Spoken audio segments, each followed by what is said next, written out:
네, 저번에 이어서 이별의 정환의 백제가요 정읍사 수업을 한번 해보도록 할게요. 예, 영구 후렴구는 다 뺐습니다.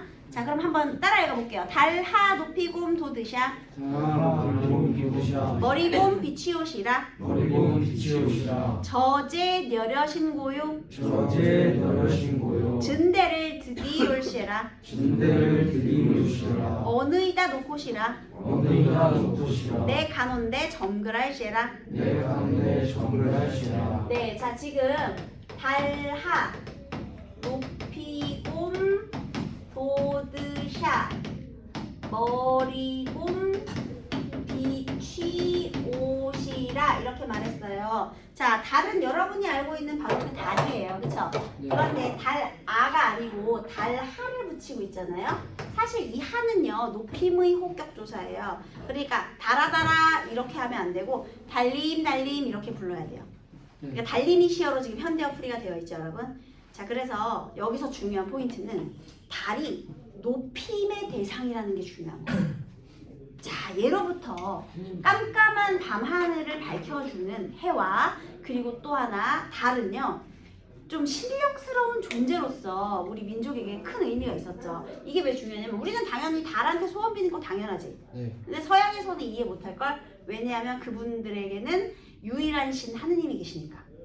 우리는 샤머니즘이 바탕이잖아요. 애니미즘. 모든 게 다 신이 깃들 수 있잖아. 우리는 다신교잖아. 다신교. 돌에도 신이 있고 달에도 신이 있고 하다못해 돌멩이 막 이렇게 신력스럽게 생긴 돌멩이면 다 신이 있죠. 그리고 우리 구지가에서도 거북신 배웠잖아. 그지? 근데 이제 서양에서는 유일신, 그 중동에서도 알라신 한 분이잖아. 그러니까 보통 이제 유일신 신앙이 있고 다신교가 있는데 우린 다신교가 바탕이에요. 그러니까 우리 되게 당연하다고 생각했는데 그 당연하지 않을 수 있다는 거죠. 그래서 여기에서의 달은요 그냥 자연물이 아니에요. 그러니까 자연 친화적인 그런 달이 아니야. 풍류의 대상으로서의 달이 아니고요. 내 친구로서의 달도 아니고요. 이때는 천지신명으로서의 자연. 광명의 상징. 얘들아, 광명의 상징이라는 말은요. 악을 물리치는 광명을 말하는 거예요. 어둠을 물리치는 것. 그래서 신령스러운 존재. 그래서 내가 지금 소원을 빌고 있어요. 그래서 이 천지신명으로서의 달한테요. 지금 기원의 대상. 소원을 빌고 있습니다. 어떻게 소원 빌었냐면요. 높이곰 도드샤. 높이 도드셔서 멀리 비치옷이라. 여기서 곰은요. 이제 강조의 전미사예요. 그러니까 높이금. 너네 다시금 이런 말 하죠. 그런 금이에요. 그러니까 높이곰 돋아서 멀리곰 비춰주세요. 이렇게. 그래서 이거 현대어 해석을 어떻게 했느냐. 강조를 해야 되기 때문에 두 번 해놨죠. 높이 멀리 이런 식으로. 머리가 아니고 높이 멀리 비춰주세요 하는 거예요. 자, 그 다음에 저제 여러신고요. 여러분 여기에서 얘가 지금 저자 플러스 아이예요. 얘는 저제가 아니고 저자이예요. 저자이. 사실 중세에는요, 얘가 이제 주격조사를 이렇게 썼거든요. 이건 나중에 우리 중세문법 할 때 다시 배울 거고요. 중요한 건 너네 저작거리 들어본 적 있지? 네. 저작거리가 뭐야? 시장이잖아. 그치? 시장이지. 그러니까 시장에 가 계신가요? 누가? 자, 여기서 이제 작가를 보세요. 작가. 자, 작가가 누구로 돼 있어요? 어느 행상인의 안에. 행상이 뭐 하는 거야? 돌아다니는 상인이에요. 옛날에는 우리 쿠팡맨 없잖아요. 그래서요 옛날에는 보부상은 그 보부짐, 그러니까 짐 갖고 다니는 상인이고요. 똑같아요. 행상. 그리고 장돌뱅이. 장을 돌아다니면서 물건을 판매하니까 장돌뱅이라고 하는 거예요. 이해됐어? 네. 자, 그러면 저자에 가 계신가요? 누가? 남편이. 저자에 가 계신가요? 자, 그러면요 우리 남편의 직업을 알려주는 단어가 바로 이겁니다. 저제. 이 여자의 남편 직업이 행상이라는 걸 알 수 있는 거예요. 상인. 그 다음에 증대를 드대올세라 라고 했는데요. 여러분 증대, 여기 증대가요 질퍽한 곳이거든요. 그러니까 흙탕물이 고인 곳이에요. 그런데 증대는 이제 만약에 달이 없다면 깜깜해서 못 보겠지. 그래서 다시 아까 여기 달은 밝은 곳이었지. 그런데 여기는 어두운 곳, 위험한 곳. 흙탕물이 고인 곳. 그래서 여기는 우리 위험한 곳을 말하고요. 어두운 곳을 말해요. 그러면 얘들아 달하고 여기가 어떻게 되는 거야? 서로 대비를 이루는 거예요. 밝음과 어둠의 대비. 그러니까 대조적 의미의 시어를 사용한 거죠. 네. 대조랑 대비랑 대조는 반대되는 거고요. 그렇게 해서 비교하면 대비라고 하는 거예요. 똑같아요. 대조나 대비는. 네. 그렇게 얘기하시면 돼요. 저번에 네. 찾아봤는데 네. 대비가 조금 큰 거. 그러니까 대조해서 비교하는 거라. 대조, 대비. 대조해서 비교하면 대비. 그래서 큰 의미. 그러니까 비슷하게 사용하는 거니까 그거는 괜찮아요. 대조나 대비나 대비시켰다. 대조하여 비교하였다. 이렇게 하면 돼요. 자, 그 다음에 여기에서 증대는 위험하고 어두운 곳이잖아요. 그치? 네. 그러면 증대를 드디어쉐라는 어떻게 해석하느냐? 여러분 여기 리을쉐라라는 단어는 가시리에도 나올 거예요, 여러분. 얘는 뭐뭐 할까 두렵다로 해석하세요.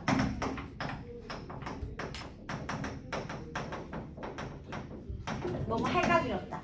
그러면 어떻게 해석할 거야? 증대를 드디어쉐라는 위험한 곳을 디딜까 두렵다. 이렇게 해석해야 되겠죠. 위험한 곳을 디딜까 두렵습니다. 이거 가시리에도 똑같은 게 나와요. 그래서 디딜까 두렵습니다. 아, 지금 여기 시적 화자는 뭐 하고 있는 거예요? 행상 나간 남편의 기다리고. 안녕을 걱정하는 거죠. 남편 걱정. 아주 지고지순한 전통적인 여인상의 모습이 등장하고 있습니다. 그죠? 그래서 위험한 곳을 디딜까 두렵습니다. 걱정하는 거예요. 그 다음에 어느이다 놓고시라. 어느이다 놓고시라. 이건 또 무슨 소리냐면요. 어느 곳에나 놓고 쉬세요. 자, 무엇을 내려놓아야 될까요? 짐을. 짐. 사실 굳이 따지자면 저자가 이제 남편의 직업을 알려주는 건데 놓고 쉬세요. 이 부분도 굳이 말하면 행상과 관련이 있겠죠. 짐을 놓고 쉬는 거니까요. 그 다음에 내 가는데 점거랄시라. 내가 가는데 점거랄시라는 어떻게 해석할 거야? 할까 두렵다니. 저물까 두렵습니다. 이렇게. 자, 그러면 뭐가 저물까 두려워요? 이번엔 날이 저물까 두렵습니다. 이렇게. 자, 그럼 여기서 나는 누구예요? 남편. 화자의 남편이겠죠. 그러니까 화자의 남편이 가는 길이 내가 가는 길이 된 거지. 부부는 일심동체니까요. 그래서 이게 화자 나 이꼴 남편 동일시하는 거예요. 남편과 나를. 자, 날이 저물까 두렵습니다. 이렇게 얘기했어. 그러니까 뭐 하라는 거야? 남편이 무사히 돌아오기를 바라는 거죠. 그래서 지금 이별의 상황인 건 맞아요. 남편이 없잖아. 그런데 이 여인의 태도는 어때요? 남편의 안녕을 걱정하고 그 다음에 무사 귀환을 소망하는 거죠. 누구한테? 달한테. 네, 그래서 얘도 좀 전통적인 여인의 이미지가 등장하고 있죠, 여러분. 얘 또 망고속설하고도 관련이 있긴 한데요. 네, 그런 건 다 넘어가고 여기서 중요한 얘기, 이별의 정황 관련된 얘기만. 결국은 주제는요. 행상 나간 남편을 걱정하고 무사히 돌아오기를 소망한다. 이렇게 됩니다. 그래서 달한테 빌고 있는 내용이 되겠습니다. 됐죠? 쌤, 저희는 화장실 세수하는 네네네, 갔다 오세요. 자, 그 다음에 여러분 또 하나의 아주 중요한 작품 정과정이 나왔습니다. 기억이 지나오네요. 자, 일단 정사의 내용 기억해 두시고요. 그 다음에 여러분, 자, 정과정은요, 이제부터 갈래가 무엇으로 가느냐? 고려가요로 갑니다. 향간줄 알았죠? 네. 그게 이유가 있어요. 향각의 고려가요예요. 다시. 근데 너무 좋아하시는 거 아니에요? 근데 딱 여기서 향가가 나왔다는 뭔가를 알고 있다는 거지. 향가랑 비슷하거든요. 자, 정서의 정과정을 한번 볼게요.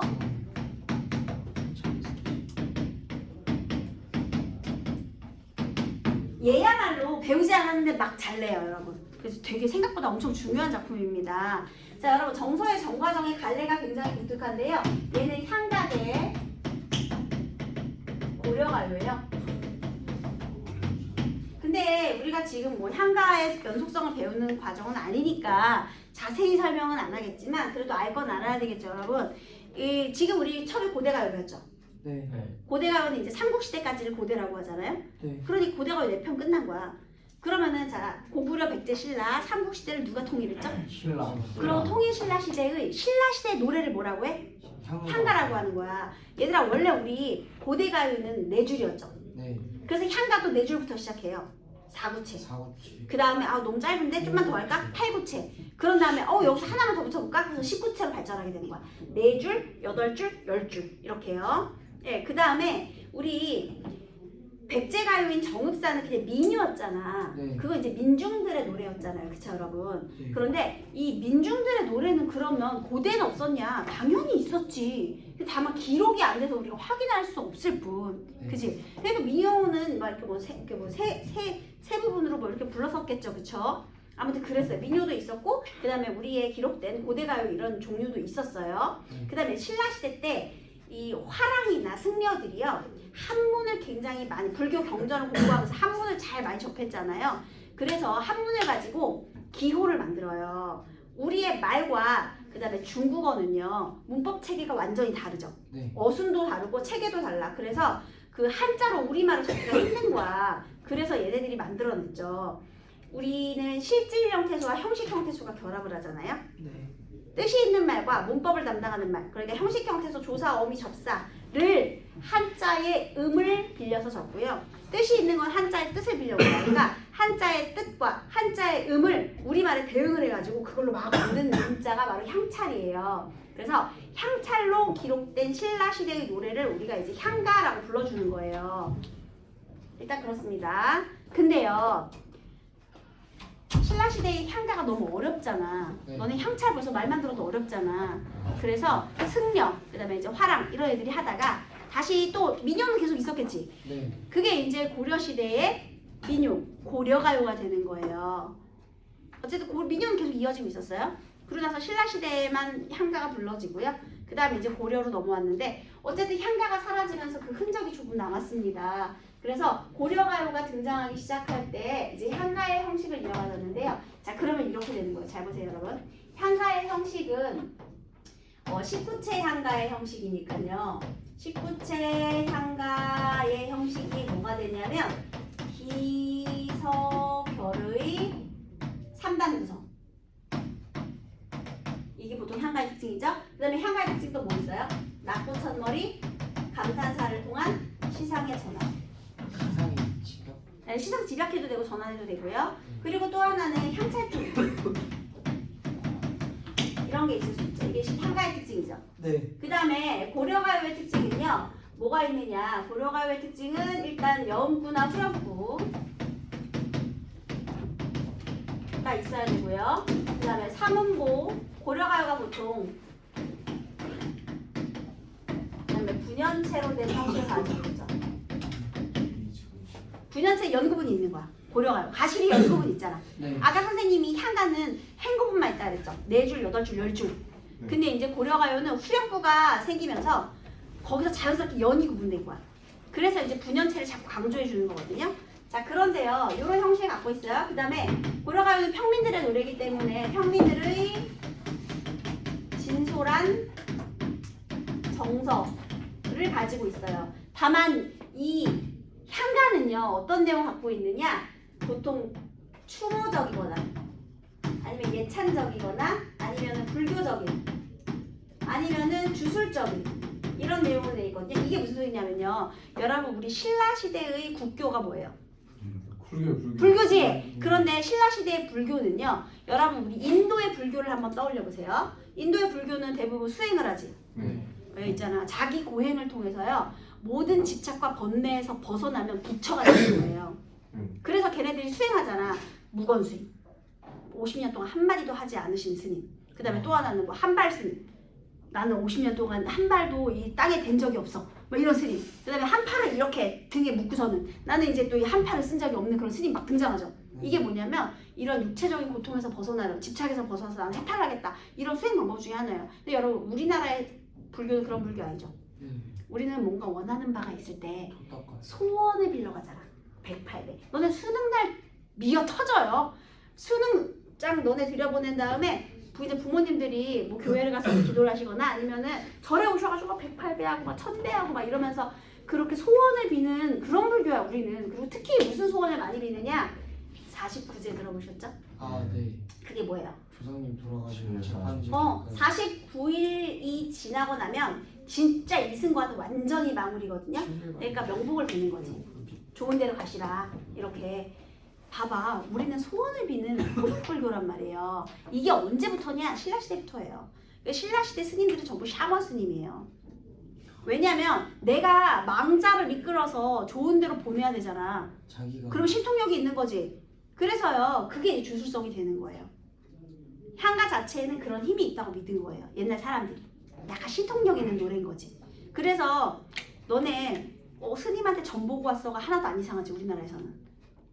네. 스님한테 점을 보고 왔어가 안 이상하잖아. 사실 되게 이상한 거야. 너는 인도 불교를 떠올려봐. 스님한테 점을 보고 와서 너무 이상하잖아. 근데 우리나라에선 그게 안 이상해. 왜냐면 우리나라의 그런 불교 자체가 샤먼 불교라서 그래요. 사주. 옛날 그런 좀 추모적이고 주술적인 특징이 있는 불교이기 때문에. 죽은 뒤에 명복을, 그러니까 불교도 여러 가지 계파가 있거든요. 근데 이제 그렇다는 거죠. 그래서 이제 향가는 보통 이런 류의 노래가 많고요. 그 다음에 화랑들은 스스로 칭찬하는 걸 좋아해요. 그래서 이제 화랑끼리 예찬하고 막 이랬거든요. 성격이 이렇다는 거야. 원래 특징이 그래요. 근데 여러분, 정과정은 어떤 특징을 지니고 있느냐? 일단 봐봐, 여기 한글로 중세 옛날 표기되어 있죠. 그러면 향찰 표기되어 있지 않다라는 거예요. 그리고 내용도 이런 내용 아니에요. 즉 형식면에서는 향가의 형식을 계승하고요. 그 다음에 내용면에서는 이게 내용이거든요. 그래서 내용면에서는 또 고려가요의 특징을 잘 드러내요. 솔직하다 이런 거죠. 내 마음을 솔직히 잘 드러낸다. 그래서요, 향가의 형식을 취하고는 있지만 고려가요입니다. 근데 여러분 미안하지만 이런 내용은 안 나올 거예요. 내용만 나올 거야. 왜냐면 이게 정과정이 메인이 아니기 때문에. 그치만 그냥 한번 알아두세요, 여러분. 여러분이 아까 궁금했으니까.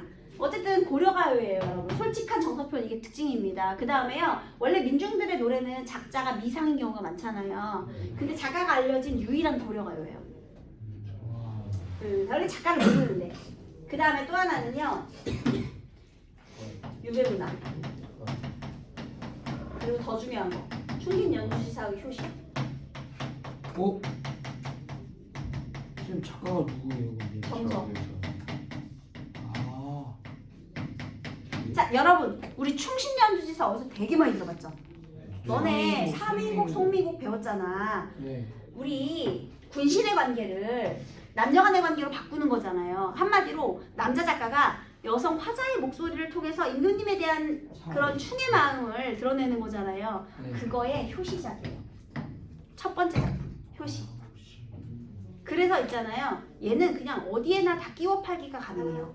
그렇네요. 항상 얘를 항상 기본적으로 알고 있어야 우리가 다른 고전 시가 문학을 할 때 얘로부터 출발하는 것들이 많기 때문에 정과정은 배우지 않아도 여기저기에 자주 등장합니다. 그래서 이제 우리 내신 문학을 대비할 때 얘 정도는 미리 알고 출발을 하는 것이 좋아요. 자, 그러면 이런 배경 지식을 바탕으로 한번 읽어보겠습니다. 선생님 따라 읽으세요. 내님을 그리와 운이다니. 내님을 그리와 옵니다니. 산 접동새 난 이스타요이다. 산 접동새 난 이스타요이다. 아니시며 거칠으신달 아우. 아니시며 거칠으신달 아우. 이거 잔월효성이에요, 여러분. 잔월효성. 잔월효성이 아르시리이다. 잔월효성이 아르시리이다. 넋이라도 님은 이거는 한대라고 읽을게요. 넋이라도 님은 한대 며져라 아우. 넋이라도 님은 한대 여져라 아우. 벽이더시니 미러시니까. 벽이더시니 미러시니까. 과도허물도 천만 없소이다. 과도허물도 천만 없소이다. 무린말이신겨. 무린말이시며 서랍부디어 아우. 서랍부디어 아우. 여러분 요거 두 개는 이렇게 묶으세요. 짧으니까. 무린말이신겨 서랍분겨. 요거는 두 개를 묶겠습니다. 그렇게 해야 10줄 되거든요. 그 다음에 니미나를 하마 잊으시니까. 니미나를 하마 잊으시니까. 아소니마 도람 들으샤 배우소서. 소리와 도람 들으셔 배우소서. 여러분 만약에 요거 두 개를 합치면 10줄이 되거든요. 네. 그러니까 꼭 식구체 향가 같은 느낌이 있고요. 그 다음에 요거 있잖아. 감탄사. 네. 이게 식구체 향가의 전통을 계승했다. 이렇게 볼 수 있겠죠. 여기 아소 여기다가요. 식구체 향가의 전통 계승. 식구체 향가 계승. 이렇게 이해하시면 될게요. 자 이제 내용을 한번 볼게요. 내 님을 그리워하며 울고 지내니 산에 있는 접동새와 나는 비슷합니다. 어라? 작동. 얘들아 접동새가 왜 운대? 슬퍼. 왜 그러니까 왜 슬퍼? 그리워해서. 님을 그리워해서 운대. 이거 누구의 생각이야? 맞아. 그러면 자연물의 화자의 정서를 아니지 감정이입이지 얘들아. 그 물화일체까지 조금 넘어갔고요. 예, 여기서 우리 산에 있는 접동새하고 내가 똑같대. 쌤쌤이래. 왜냐하면 이별의 상황에서 님을 그리워하면서 우니까. 자 우리 이런 걸 이제 감정이입이라고 하잖아요. 그런데 고등학교에서는 감정이입이라는 단어를 쓰지 않아요. 얘를 풀어서 설명해. 자연물의 화자의 정서를 투영하여 그리움을 드러내었다. 이런 식으로. 자연물의 화자의 정서를 투영했다. 이렇게 표현해요. 알겠지? 그게 감정이입이에요. 똑같은 말이에요. 자 그래서 자연물에다가 이렇게 자신의 정서를 투영했어요. 님이 그리워해서 울고 지는데 근데 보통 있잖아. 님이 그리워서 사랑 때문에 우는 건 보통 여자야 남자야? 옛날에 여자지. 그래서 충신 연주지사의 효시작이 된 거예요. 이 부분에서. 그 다음 여러분 지금 화자의 처지를 드러냈잖아요. 화자의 처지가 이별한 상황이라는 걸 알고 있죠. 네. 근데 자연물을 투영해서 드러냈죠. 그럼 이 부분은 간접적으로 드러낸 거야? 직접적으로 드러낸 거야? 간접. 산에 있는 접동새와 같이 내가 그런 처지로 지내고 있다. 간접적으로 드러냈지. 처지는 얘들아 이게 너네가 문학을 공부할 때 선생님 문학은 자꾸 말이 바뀌는 것 같고 다 이상한 것 같아요. 너무 애매모호한 것 같아요. 이렇게 말하잖아요. 그게 공부를 반만 해서 그래요 여러분. 그리고 자기 생각으로 문제를 푸니까 자꾸 그런 문제가 발생하는 거야. 예를 들면 있잖아. 사람의 감정이라는 것이 어떻게 딱 하나로 떨어지죠 여러분? 뭐 밉다가도 슬프고 슬프다가도 사랑하고 그 다음에 좋다가도 싫고 여러 가지 감정이 있을 수 있는 거야. 그치? 사랑하면서 원망하는 게 가능하잖아요. 우리 사람의 마음이란. 그런데 어느 부분에서 어떤 표현으로 그런 정서를 드러내는지를 명확하게 알아야 되는데 너네가 다 뭉뚱그려서 생각하니까 그게 안 맞는다고 생각을 하는 거야. 그래서요 왜 항상 어르신들이 얘기하죠. 본문에 답이 있다. 본문을 열심히 봐라. 본문에서 근거를 찾아라. 이런 말들 많이 하잖아요. 근데 여러분이 본문에서 근거 찾는 걸 잘 안 해. 그리고 앞에 뒤에가 있다.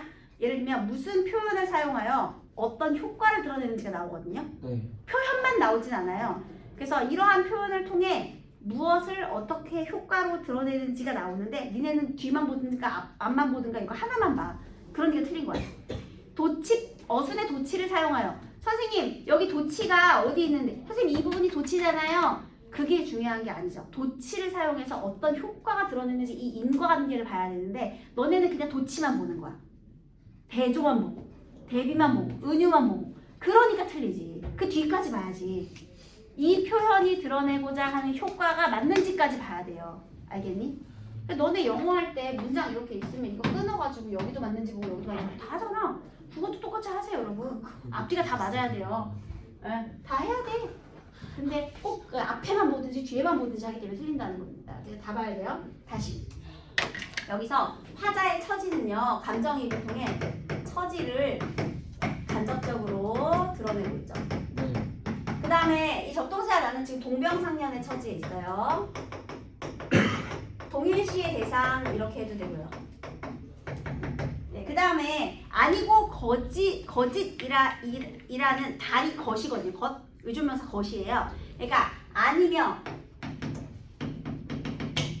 거짓이라는 것을 잔월효성 지는 달, 그 다음에 새벽 열이 되겠습니다. 잔월효성이 아실 것입니다. 여러분 바로 이 달과 별이요 뭐가 되는 거예요? 하늘. 천지신령. 얘가 아시는 거죠. 그러면 나의 결백을 알아주는 대상. 선생님 자 여기서 유배문학이라는 말을 썼어요. 사실은요 정서가요 이 모함을 쓰고 유배를 가게 됐어요. 그런데 그때 이제 왕한테 얘기를 했대요. 여기 그 이해와 감상에 써 있죠. 정서가 영모에 가담했다는 죄명으로 귀양을 가게 되었다. 그러자 고려의 의종이 오늘은 어쩔 수 없으니 가 있으면 내가 부르겠다라고 약속을 했대요. 그러니까 너가 억울한 거는 알겠는데 지금 분위기가 안 좋으니까 일단 내려가 있어. 내가 다시 곧 유배에서 풀어줄게 약속을 했대요. 그래서 갔대요. 근데 깜깜무소식인 거야. 그래서 얘가 이런 시를 보냈대요. 뭐 한 3달 만에 보냈다고 하는데 결국 유배를 10년이나 했답니다. 여러분. 너무 짠하죠.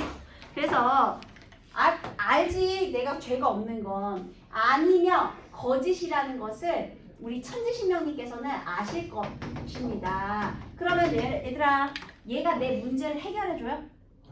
그건 아니지만 나의 결백을 알아주는 천지신명이죠. 모든 걸 알고 있으니까. 그래서 결백을 알아주는 대상.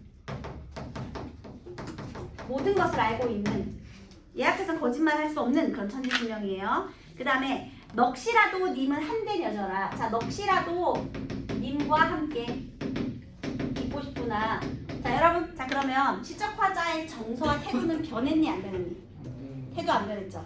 내가 지금 유배를 와 있어도 넋은 여전히 님과 함께 있다. 변함없는 사랑. 그러니까 바로 충성심이죠. 네. 마음은 변함이 없어. 그 다음에 벽이 더시니 리러시니까 얘들아 너네 뻑이다라는 말 들어본 적 있지? 네. 뻑이다가 무슨 뜻이니? 버티. 버티고 우기는 거지. 네. 그러니까 우기던 이예요. 뻑이던 이, 우기던 이. 우기던 이가 누구입니까? 자 무엇을 우기던 사람입니까? 잘못했다. 나한테 내가 영모에 가담했다고 우기던 사람. 그러니까 나의 적대 세력이죠. 정적 세력이죠. 나한테 죄가 있다고 우기던 사람이 누구입니까? 이렇게. 그 다음에 과도, 잘못도, 허물도 전혀 없습니다. 자신의 결백을 직접적으로 제시합니까? 간접적으로 제시합니까? 그렇지. 결백을 직접 호소하고 있죠. 그러니까 여러분 봐봐라. 어떤 걸 간접적으로 제시하고 어떤 걸 직접적으로 제시하는지 그 문맥과 본문을 정확히 읽은 다음에 문제를 풀어야 되는 거예요. 처지는 간접적으로 드러내고요. 이 적동세, 자연에 빗대어서. 그 다음에 내가 죄가 없다는 거 솔직히 말해. 그게 바로 고려가요의 특징이에요. 솔직하지. 네. 난 죄가 하나도 없다. 나와봐 우리 삼자대면에 이렇게 난 당당해 얘기하고 있죠. 그 다음에 물힛 말이다. 물힛 말이요. 이 너네 모해라는 말 들어본 적 있니? 네. 모해가 모함이에요. 그러니까 모해하는 말이다. 그게 물힌 말입니다. 그러니까 참소하는 말, 그러니까 거짓말 이렇게 되는 거예요. 그러니까 모함입니다. 이렇게 쓸게요. 거짓말, 나를 해치는 말입니다. 그 다음에 슬프구나. 아으. 얘들아 아으가 뭐야? 여음구거든요. 그러니까 감탄사가 여음구잖아요. 이런 게 고려가요의 특징이죠. 네. 얘는 또 고려가요에 여음구는 있어요. 풀어구는 없지만 요것만 있네요. 자, 그 다음에요. 화자의 정서는 직접 표출된다, 간접 표출된다. 정서요? 네. 간접 표출. 슬프다라고 지금 얘기했죠. 여기서. 진짜. 직접 표출되죠. 이게 고려가요의 특징이에요. 솔직한 거. 그래서 얘가 나는 잘못이 전혀 없다 이런 거고요. 그 다음에 님이요 나를 벌써 하다가 벌써요. 나 벌써 잊었니? 왜냐면 약속했었으니까. 그래서 나 벌써 잊었니? 얘기한 다음에요. 아 님아 다시 도람 들으시고 배우소서. 괴다가 사랑하다거든요. 사랑해주세요. 얘들아 바로 재회를 소망하는 거죠. 다시 사랑해주세요. 재회를 소망. 그럼 얘는 왕이랑 사귀었던 거예요? 아이 사귀는 거 아니고 추진력 여인의 관계에 빗댄 거죠. 여자 화자로 한 거라고. 남자지만 여성. 네. 여성 화자에 빗대어서요. 분신간의 관계를 남녀간의 관계에 빗댄 거죠. 태준이가 생각해. 네. 그래서 재회를 소망하게 되는 겁니다. 됐어요? 네. 네. 여러분 여기에서 감정이입 나왔죠? 네. 그럼 표현 방법으로 그렇게 나올 수 있겠죠? 네. 그 다음에 여기서 이제 그 충신 연주이사 관련된 거 나올 수 있겠죠. 자, 그다음에 이제 이별의 정황 관련해서 시적까지 태도 한번 봅시다. 이 이별의 상황에서요. 재회에 대한 소망을 드러내느냐 아니냐가 굉장히 중요해요. 얘는 재회에 대한 소망이 있다라는 겁니다. 그리고 재회에 대한 소망만 드러내는지 확신이 있는지 이것도 중요해요. 예를 들면 너네 제막내가 배웠잖아. 네. 제막내가는 미타찰에서 만날 걸 확신하죠. 네. 왜냐면 종교적 믿음이 있으니까. 근데 이런 거를 재회에 대한 소망은 있지만 확신을 한다라고 볼 수 있어요? 안 되죠. 근데 이게 또 왜 중요하냐? 여러분 가시리를 우리 배울 거잖아요. 가시리의 시적 화자는 학교에서 가시리 했죠. 네. 걔는 재회에 대한 소망이 있어 없어? 없어요. 있어요. 가시는 듯 다시 오세요 하잖아요. 있어요. 있잖아. 네. 그러니까 중요한 거야 이런 게. 재회에 대한 소망이 있느냐 없느냐 이런 걸 알아야죠. 얘는 그 지금 이별의 상황에서 또 재회에 대한 소망을 드러내고 있다. 이게 또 가시리랑 겹치죠. 그리고 사실 여기 있잖아요. 님이야 나를 벌써 잊으셨습니까? 이걸 사실 원망으로 봐도 나쁘지 않아요. 왜냐면 얘가 분명히 가 있어 그랬잖아. 다시 불러줄게 했잖아. 네. 근데 너 그 약속 잊었니? 이렇게 하는 거지. 그러니까 가실이랑 비슷한 점이 많죠. 버리고 나는 어찌 살라고 버리고 가시렵니까 했잖아. 가실에서도 비슷하죠. 그래서 시적화자의 태도가 비슷하다.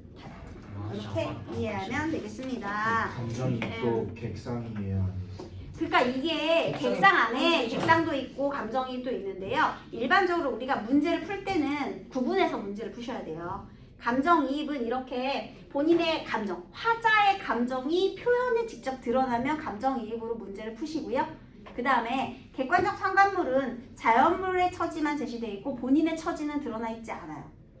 그래서 헐헐 나는 저 꾀꼬리 다정하다. 그거는 나랑은 상관없지. 네. 네, 그런 건 객관적 상관물이라고 하고요. 네. 근데 그러면 감정이입이 정답인데 감정이입 대신에 객관적 상관 그렇게 안 내. 감정이입과 객관적 상관물을 시험에서는 정확히 구분해서 냅니다.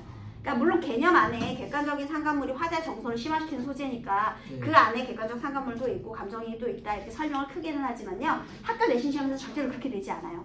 그 그리고 객관적 상관물이라는 단어를 쓰지 않아요. 감정이입이라는 단어도 쓰질 않아요. 이걸 다 풀어서 씁니다. 시험 문제에서는요. 시험 문제에서 네네네. 설명할 땐 그렇게 설명하지. 근데 선생님이 아까 얘기했잖아. 자연의 감정을 이입하여까지 나올 수 있는데요. 감정이입을 사용하고 있다. 이렇게 절대로 안 내. 보통 자연물에 화자의 정서를 투영하여 이런 식으로 나옵니다. 그 대충 비슷하게 좀 풀어가지고 나오잖아요. 개념을 다 풀어서 설명을 하죠. 그 객관적 상관을 어떻게 풀어서? 객관적 상관물은요. 화자의 정서를 심화시키는 소재예요. 자연물을 통해 화자의 정서를 심화시키고 있다. 배경을 통해 화자의 정서를 심화시키고 있다. 이런 식으로 나오죠. 그래서요. 요런 구름 풀어봐야 돼요. 네? 구름 풀어봐야 돼요. 아, 네네.